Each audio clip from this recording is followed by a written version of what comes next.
From the EPR Creations studio, this is Jason Staples bringing you Unconquered with Doc Staples. This podcast, as always, is brought to you by EPR Creations, by Louis Marquez of Keller Williams Realty in Jacksonville, Florida, by Shenandoah Real Estate in the Research Triangle of North Carolina, by Garage Makeovers, the #1 garage remodeling company in South Florida, and by my newest advertising partner, Justin Galloway of Benchmark Mortgage. As always, information's in the show notes. Let them know you heard about him from the Unconquered podcast with Doc Staples. The first part of this episode is going to be taken from the end of the Hot Takes episode that I was recording immediately after the Orange Bowl. And it became pretty clear as I was going on this long rant in response to a very good question that had come in during the game that this was going to extend the Hot Takes episode further than it should be. So I went ahead and cut this from that episode and then decided to release it as the first part of the next episode. Thought it warranted its own discussion. So that's why it's going to sound like I'm on my road mic setup, because I am there. And then I'll come in for the second half where we'll talk a little bit about the transfer portal and a few other things. A couple more questions that did come in during the game. And I think this is a biggie, so we may well wrap on this one, but I got this question. This is from Zach. Are you worried about the state of the locker room after the snub and then this? Or is it a byproduct of the snub and then you just move on? I think that's a great question. And I'll say this. If you looked at Mike Norvell tonight, or today when he walked out on the sideline, he did not look the way that he's looked all season. I've never seen Mike Norvell look like that. Just in terms of expression, Norvell looked exhausted. He looked tired, he looked hurt, and he looked like he was just seething with rage. And honestly, I would feel that way too. I mean, if given the month that he's gone through, it's amazing that guy, I mean, he's paid a lot of money for it, but I mean, I can see that guy just being like, you know what? I'm going to go somewhere. I just need a change of scenery or whatever, because what just happened, that was a dagger shot. That was a shiv in the back. And for that to happen, I mean, that's a guy who has been, like, his whole thing is this unmitigated energy and positivity and belief, inner belief. And that was just shaken to the core by, in terms of what he preaches, by the way that that this all went down a month ago. And then you saw him on the sideline, and you could see him trying to get that energy up and trying to coach the same way. And that guy coached so hard tonight. You could see everything on the sidelines was still working the same way. He's still doing it, but you could kind of see when he was looking up, you could kind of see him with that, like, we shouldn't even be here. And I'll be honest, I do have some concerns about the state of the locker room, about the state of the team in those respects, because after what happened, this is going to be an extremely difficult offseason for Mike Norvell and for the Florida State coaching staff and the program as a whole. I mean, this is an unprecedented thing that they're having to deal with. But you're talking about a guy that has preached the climb, the constant pursuit of getting better day by day and focusing on the process of doing your job at the absolute best level you can. How you do one thing is how you do everything.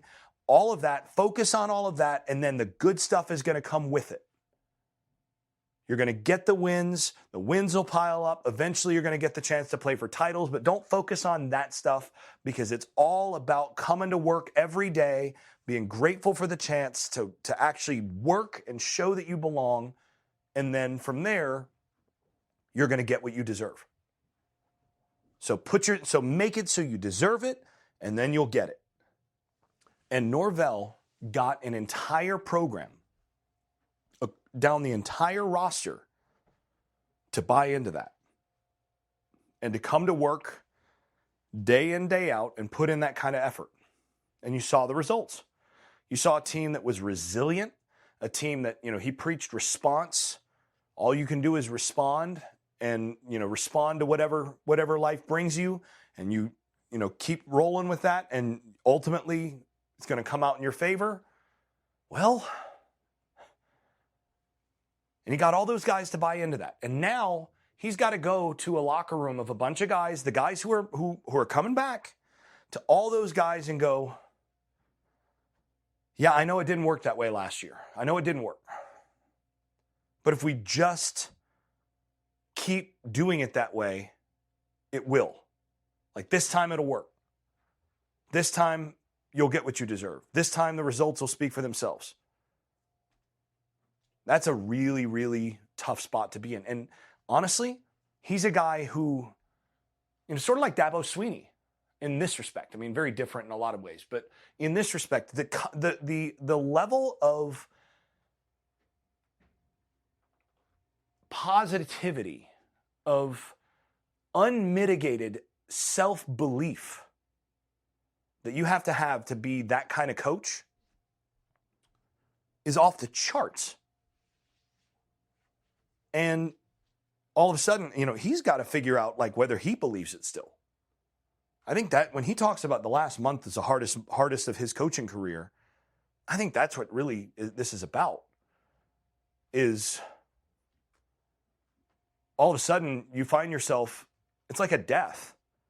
You find yourself going through the motions and I don't want to trivialize this because, trivialize actual death because, those of us who've experienced real loss, and probably all of us who are in the listening audience at some point or another, one of the things that's most difficult about losing a loved one, about death, is that you wake up the next morning.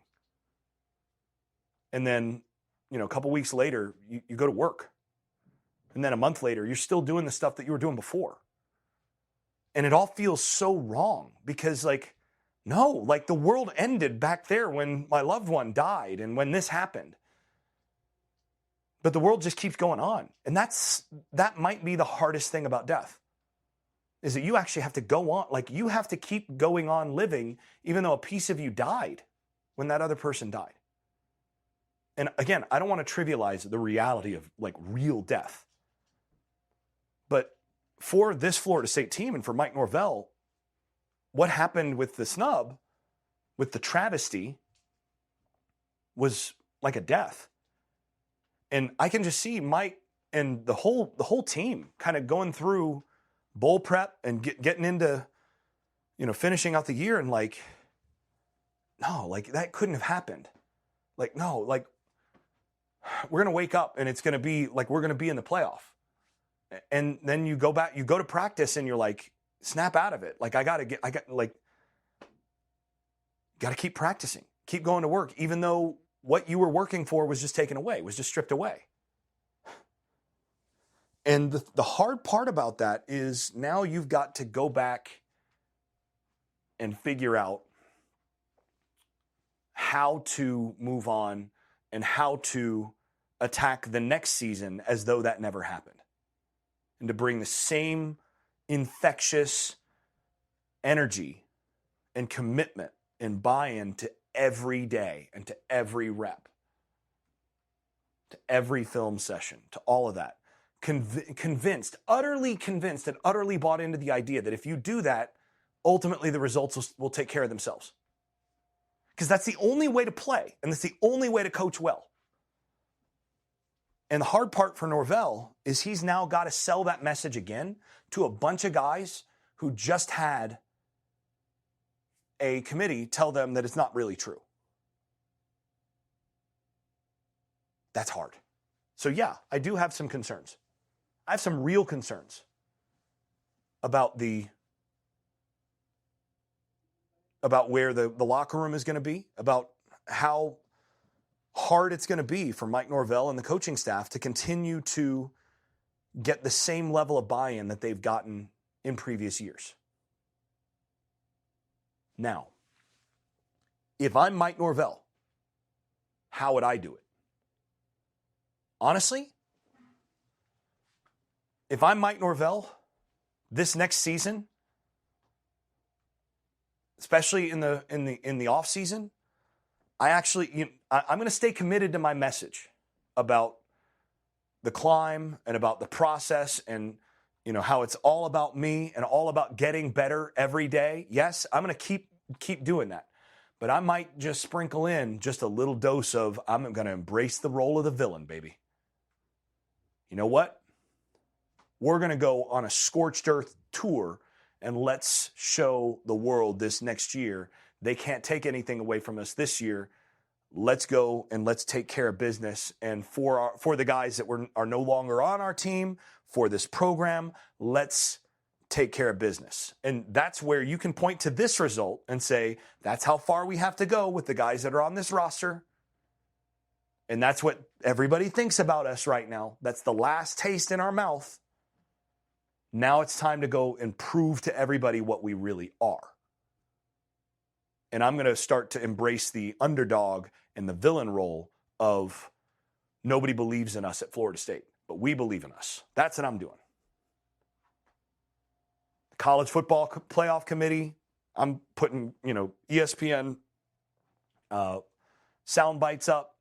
And I'm saying these people don't believe in us. They don't believe in who we are, the way we do things. It's time for us to, this year, it's time for us to go and demonstrate it again to where they can't take it away from us. That's how I'm doing it. That's what I'm doing.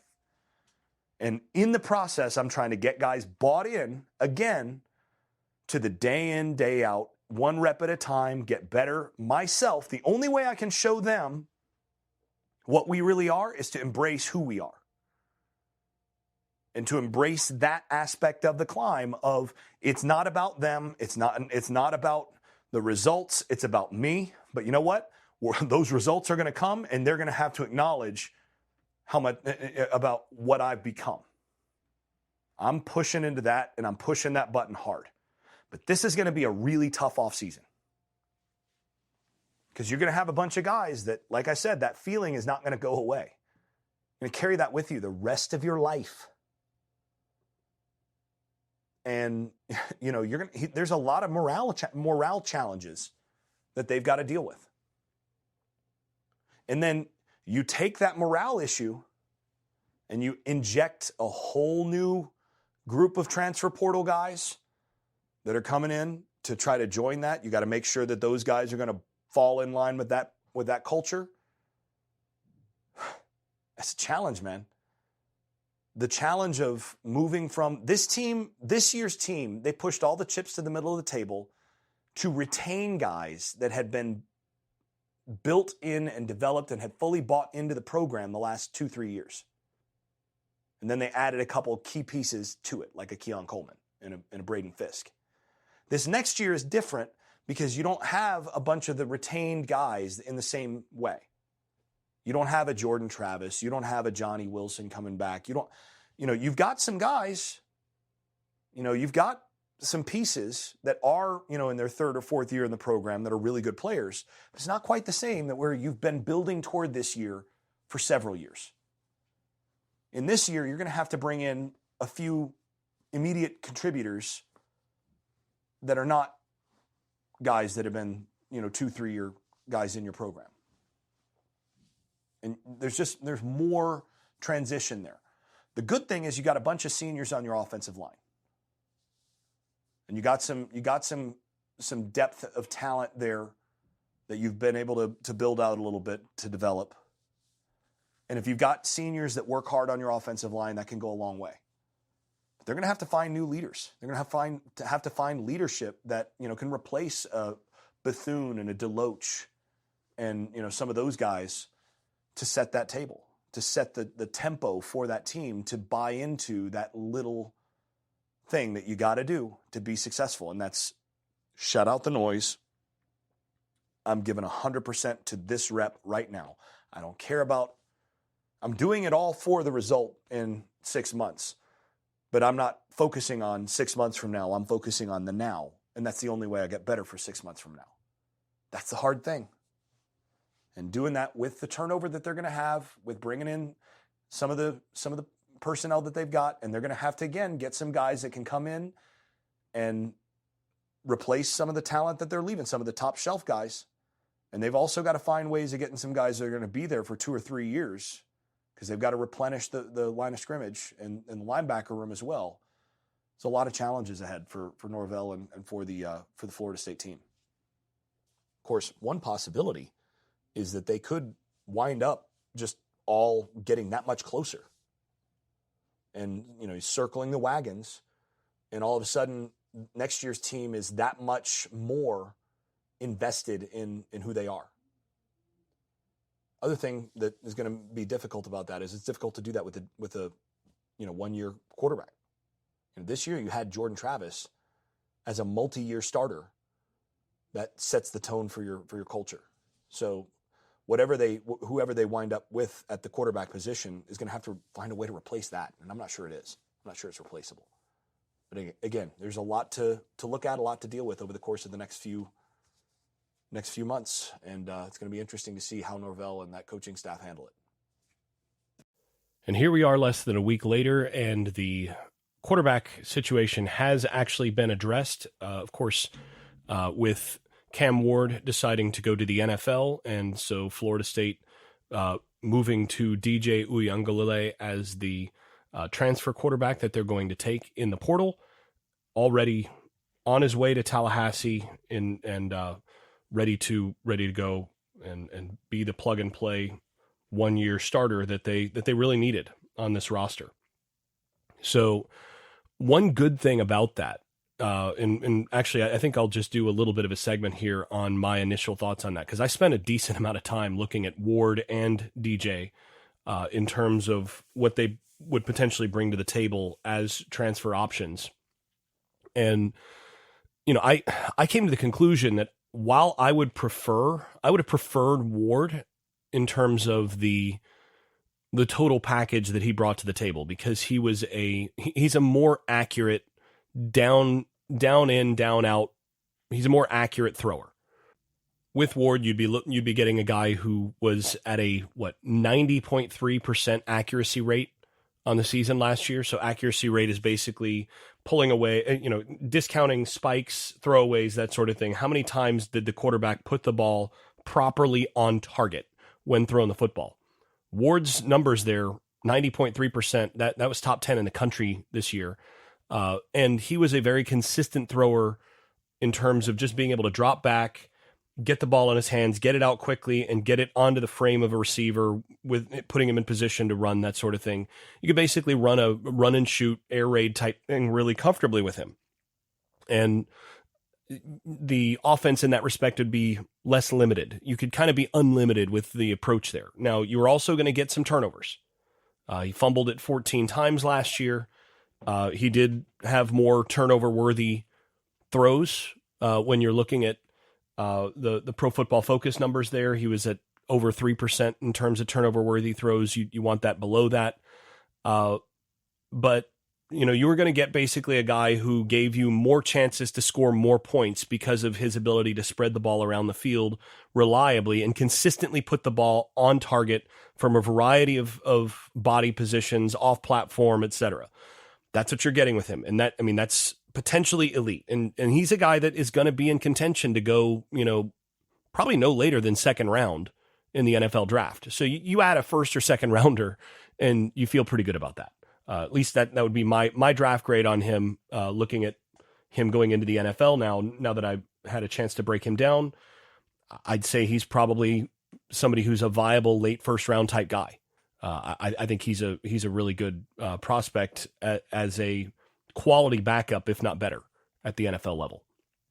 Now you compare that with DJ, and DJ was not one of the more accurate throwers in the country last year. His accuracy rate of 81% was worse than 100th in the country last year. So, and that's the thing when you've watched DJ over the last couple of years, that's what you see is you see a guy that, 2 out of every 10 passes, you're going to see something that's just off frame. That's going to, he's going to skip balls periodically. He's going to sail a ball once in a while. There's just those loose throws that he has that really you just never saw from Ward. Ward didn't have loose throws pretty much ever. You know, why you think about DJ. DJ is the hard throwing pitcher who can throw 97, might even tip 101 once in a while, but you're also going to get a wild pitch once in a while. And, you know, that's kind of what you get with DJ. Now, the interesting thing is DJ had a better, or I should say lower, turnover-worthy play rate, which usually for a guy that's going to have periodic bouts of inaccuracy, you kind of expect that to be otherwise. But what that tells you is that DJ is he's more careful in terms of putting the ball in danger. And the other thing is, you know, you go back and you look at what Oregon State did with him this last year. They protected him really well with what they did. So DJ's somebody you have to plan a little bit more in terms of game planning to his strengths and making sure that you maximize what he brings to the table, and you don't ask him to do things that he doesn't do as well. So you game plan around him a bit more than you do somebody like Ward, you can kind of game plan however you want, I think. But DJ's a little bit more like Jordan Travis in that respect, where it's not as unlimited in terms of that. But you also have a guy who has run the football really well and has been a weapon with his ability to run, especially between the tackles, as a 6'4", 250-pound battering ram that gives you a lot, especially in short yardage type situations. I mean, he's a guy you can run inverted veer with, have your speed back taking the edge, or run, you know, bash type concepts, and have your speed back working to the edge while your quarterback, your 250-pound quarterback, basically plays the role of a fullback. And he's so well built and so strong, so big, that you don't expect him to get the kind of wear and tear and get as banged up as a smaller guy who's going to be taking the same kind of hits. He still has to protect himself, of course, but you know, you feel pretty good about that. The other thing, there are a couple other things that really stood out to me about DJ when I was going through is you look at the turnover worthy plays. I mentioned he had fewer than Ward in general. He actually was pretty close to Jordan Travis in terms of turnover worthy plays. Looking at 2.6% turnover-worthy plays based on Pro Football Focus's grading. And again, a turnover-worthy play is a play that essentially puts the ball in danger. It's a ball that probably should be intercepted, but might not be. A ball that, you know, goes into the hands of a defender and gets dropped, or a ball that goes into the hands of a defender and gets caught. In, you know, traditional statistics, one's an interception, one's not, and, you know, you get a quarterback that might have 30 interceptions on 30 turnover-worthy plays, but another quarterback has 10 interceptions on 60 turnover-worthy plays. The guy who had 30 interceptions is just unlucky, whereas the guy who had 60 turnover-worthy plays is just a bad quarterback. Well, this is where that number is helpful. Ward was at 3.4% turnover-worthy play, which is not terrible, a little higher than what you'd like. DJ at 2.6 is very respectable. Jordan Travis was 2.1. To me, the kind of threshold you want to be at is about 2%. If you can be at a 2% turnover-worthy play area, that's outstanding. Then you look at a couple others from last year. Drake May was 1.9% turnover-worthy plays. Jaden Daniels was 1.6%. So to me, if you're in that range, I mean, under 3 is good. Under 2 is elite. You get in the 2.5 and below area, and you're very, very good. And DJ has, over the 3 years of him playing as a starter, he was 2.5 and 2.6 at Clemson and 2.6 at Oregon State. So it's not just a matter of Oregon State having protected him in terms of not making bad decisions. This is a guy who just doesn't make a bunch of bad decisions. And the kind of bad decisions that he's made at different points is, you know, there have been times where he'll read something and he'll miss an underneath coverage guy that is sort of hiding on him, or a dropper from a zone blitz, that sort of thing. And that's going to happen to quarterbacks anyway. But generally speaking, he actually seems to understand coverages, seems to understand what he's looking at pretty well, and gets the ball out. And you look at his time to to delivery, how quickly he gets the ball out and how quickly he got the ball out at Clemson. And you feel pretty good about that. So, and then the other thing that you like about him is whereas Ward was more accurate on a play-by-play basis, a throw-by-throw basis, if you want the guy to make big-time throws, you're talking about downfield throws, fitting it into a tight window, and just putting it on a guy, just making the elite throw. DJ actually was a higher big-time throw rate than both Jordan Travis and Cam Ward last year. Jordan Travis last year was a 5.2% big-time throw rate. Cam Ward, a 4.6% big-time throw rate. And DJ at a 6.8% big-time throw rate. Now, one of the reasons that number varies is because Ward was asked to make a lot of throws that were not possible to be big-time throws. He threw it over 500 times last year.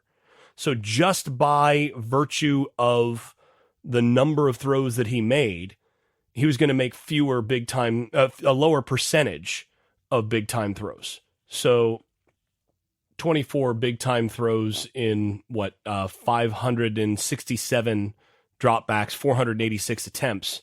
That's why that number is a little bit lower in terms of the percentage compared to 22 big-time throws in 314 attempts. That's outstanding. I mean, you compare that to Jordan Travis, and you got 18 big-time throws in 325 attempts.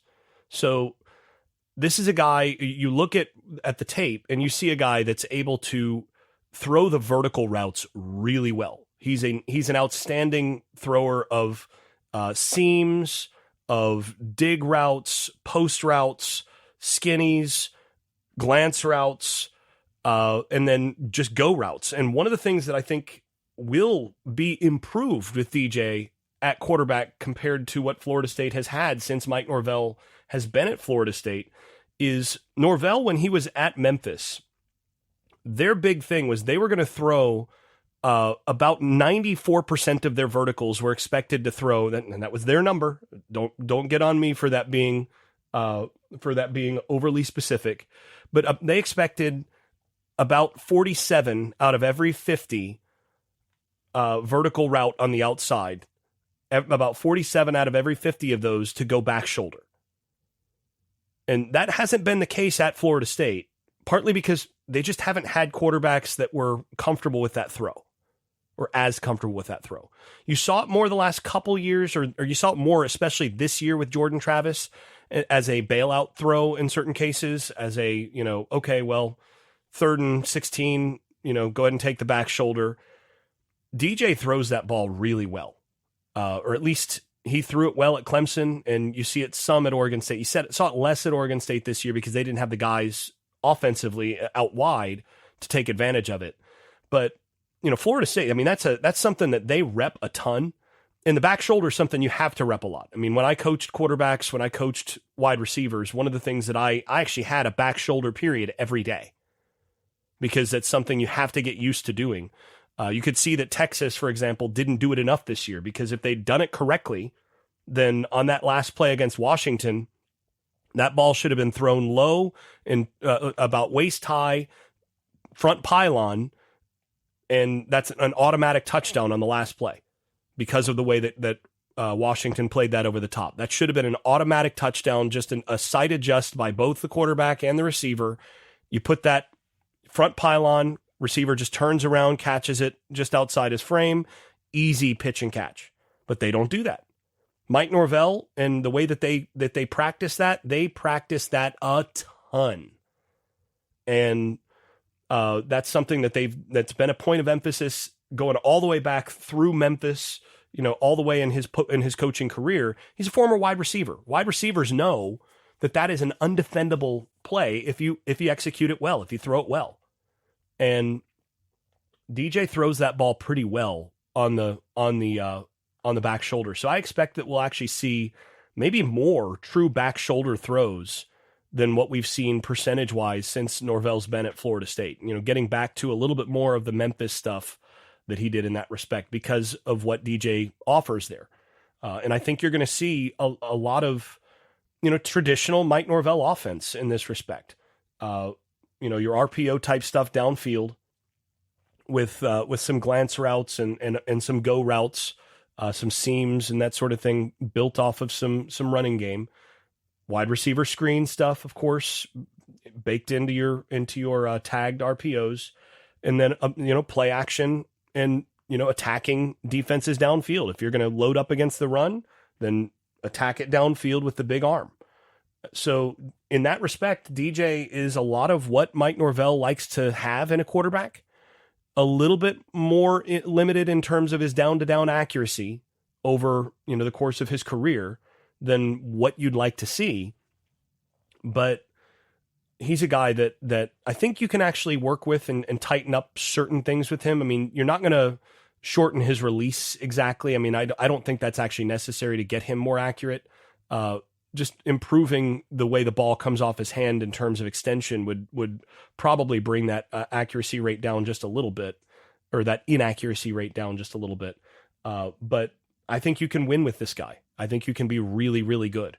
So yeah, but the first two transfers that Florida State has landed are really, really needed, very, very good transfers for what they want to do and for their system, with Marvin Jones and with DJ. And then the other thing that I think is worth mentioning on this, and getting back to the thing that I was talking about with the first part of this show, is DJ also, I think, will be ready, more than willing, to join a revenge tour. You think about how DJ basically was run out of Clemson and scapegoated as the problem, the reason that Clemson fell off his 2 years as a starter. And then all of a sudden, this year, they got to see how life was with Cade Klubnik, who was hailed as the savior, and it became apparent that DJ was not the problem. Now, I maintain, and I said a lot about DJ Uiagalelei on this program when he was at Clemson, and I talked about him as a significant limitation for them in their offense, because I thought he was a poor fit for their offense from the time he got there. I said that when he was a true freshman. I said that when he was a sophomore, and I said it when he was a junior, that I couldn't understand why he went to Clemson, because I thought he was a bad fit for what they did. And also, I thought he was a more raw prospect as a quarterback than what they'd normally gotten. I mean, you look at Deshaun and the Elf, and those are guys that were ready-made. You can't screw those guys up type players when they got to college. And DJ was not that. He was a guy that needed some coaching. And frankly, I got to see Streeter and the Clemson coaching staff of that era in practice. And I watched them work with quarterbacks, and I was never impressed. And I thought that DJ was a poor fit there. He was not going to develop. They didn't do a good job of developing their quarterbacks. Deshaun came in as a freshman, and he was who he was. And the Elf came in as a freshman, and he was who he was. And they were the same player when they left as they were when they got there. And I thought DJ actually got worse at Clemson over his time there. The kind of things that they asked him to do, the things that they asked him to do in practice, weren't going to help him. They were not going to develop him. And it drives me crazy, by the way, when I see college coaches making six figures doing drills with guys that are actually going to actively make them worse. It just drives me crazy. But anyway, that's what I saw. I talked about it on this program then, and felt like if DJ got to a program that actually fit his skills, and with somebody that could actually develop him, he could be a good player. I just didn't think he was a good fit for Clemson. But he got blamed by a lot of the fan base. He essentially got scapegoated by Dabo. And you're going to tell me that guy isn't going to feel some sort of way about that coming into this season, going into the ACC schedule and feeling like, you know what, let's stick it to him a little bit. Yeah. You know what? If I'm him, I'm joining this revenge tour. And like I said earlier, if I'm Mike Norvell, I'm absolutely all spring, all summer, and all fall, I am leaning into the disrespect angle. And I'm saying, look, we are all we have. All we have is all we need. And we, on the inside, are the only ones who really understand what this is all about. Look at how disrespected we are on the outside. Let's go prove it. Let's work every day. And I talked on the first part about how hard I think it's going to be for Norvell to sort of recapture some of that in terms of getting that team motivated again. But I do think if you leverage that just right, especially now with a quarterback who's a veteran guy who can come in and kind of lead a revenge tour, I think that's what you do. You lean into that. Normally, you do not want your motivation to be external, but sometimes just a little pointing to the external can help.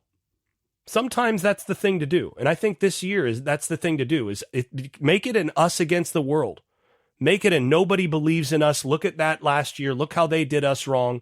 Let's go out and demonstrate who we are as a program. Let's go out and show everybody and, look at what you did to us now. You made us into the villains. So here we are. Revenge tour time. Nobody believed in us. Nobody believes in us still. Stick it to them. I think that's what you preach. I think you've got the quarterback who can fit with that and attitudinally it makes sense for him to come in and do that. Now it's just a matter of continuing to add a few additional players that they need. And I do think there are some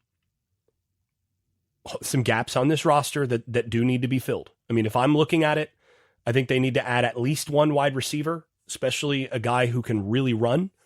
There are a couple possibilities there. The one transfer from LSU who is very intriguing to me in that respect.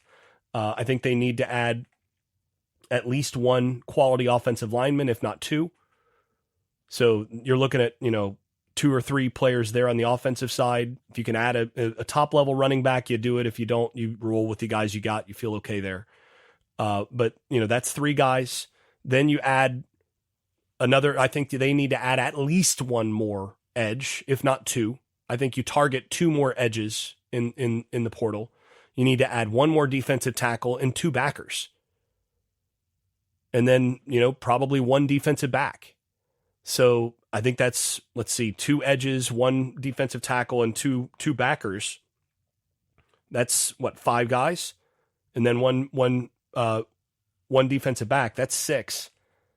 So I think you're adding somewhere around between 7 and 9 more guys from the portal here. And that means a few other guys that are currently on the roster are probably you're going to have to shed a few more guys. But I think that's where you are. I think you've got to add some of those bodies. And I think in order to be competitive where they want to be next year, they're going to have to do that. Now, I think there's going to be some really good options. There already are some good options on campus as I record this. But it's going to be interesting to see who they plug in and manage to get there. You add a top shelf offensive lineman or 2. You add a speed receiver. You add 2 good edges, a defensive tackle, and a couple backers, and all of a sudden this team is reloaded and ready to go. But they're going to need to fill a few of those gaps, a few of those holes. Was not surprised at all, by the way, to see Gilbert Edmond depart. He had a really, really rough outing in the Orange Bowl, and he needed that was sort of a job application for him or an audition for him. He was not expected to be a starter at that spot anyway, but he showed, I think, in that game that he's really he's not in position to be a viable, reliable depth guy. So it's time for, it was time for him to move to find a better place, because they're going to be better they're going to need to be better at their number 4 edge player than what he brought to the table. So that is what it is. They're going to have to bring in a replacement for him that's better than he was. I think that was a bit of a misevaluation on their part. They haven't had very many of them, but that was one of them. All right, well, gone for now at just under 39 minutes. Got to go ahead and wrap here, but still a lot more to discuss. I've got a ton of things to do. I've still got to work my way through the film of the early signees and of the portal guys. I'm going to go back through and do some film sessions on the Orange Bowl, looking at some of the young guys there. Going to look at some stuff, break some stuff down from the Louisville game and all of that when I can actually stomach it. And then do some DJ Uiagalelei evaluation as well. So a lot of stuff here through the rest of the spring. I mean, all of these things are, off-season projects, so they'll come when they come, but yeah, a lot to do. We'll get to those various things as I'm able. But until then, as always, thanks for listening. This has been Unconquered with Doc Staples. If you've been enjoying this podcast, please leave a 5-star rating over at Apple Podcasts and wherever else you listen to podcasts. Post and repost episodes on social media and tell a friend. And if you haven't left a review in a while, do it again. It really does help the visibility of the podcast. Before we go, I'd also like to thank my advertising partners once more. That's EPR Creations, Louis Marquez of Keller Williams Realty in Jacksonville, Florida, Shenandoah Real Estate in the Research Triangle of North Carolina, Garage Makeovers, the #1 garage remodeling company in South Florida, and Justin Galloway of Benchmark Mortgage, serving Florida, Alabama, Tennessee, and Kentucky. You can also stop by the Unconquered Shop at unconqueredpodcast.com, where you can buy stickers, pins, magnets, t-shirts, and other swag. And thanks also to all those supporters over at Patreon, where I post video analysis and field questions for the podcast. I am especially grateful to those above the dynasty level. That is Andrew Garrett, Brian Leininger, Neil Cook, Casey Kidd, Chris Chartrand, Dave Blair, Hector Cartagena, Jack Horton, Jimmy Van, Jonathan Kennedy, Keith Cheney, Lee Caswell, Tyler Kashishke, Vince Calandra, and Bert Bertoldi. You all are far more generous than I deserve. I'm really grateful. Thanks to you all. This has been Unconquered with Doc Staples. I'm your host, Jason Staples. Thanks for listening and thanks for your support. I made this.